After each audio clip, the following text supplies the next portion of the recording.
Today I'm gonna show you how to make your own headband that is super comfortable and easy to wear.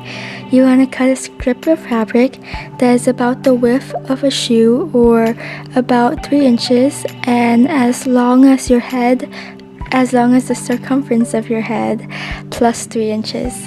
And then you wanna take an elastic band and sew it down a half of the side of the fabric, not right in the middle.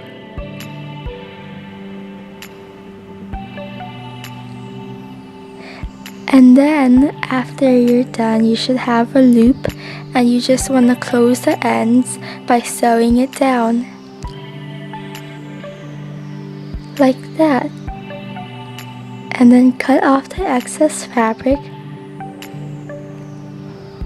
and then fold the band over with the elastic on the inside and then sew it down, but also leave a 1/2 inch margin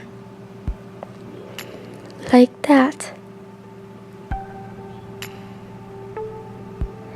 And then you end up with this, which is good, but then we're also gonna fold the margin over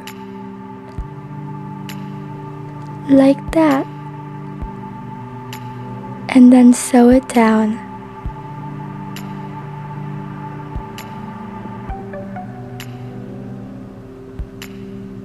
And with this and cutting some excess fabric, you're done.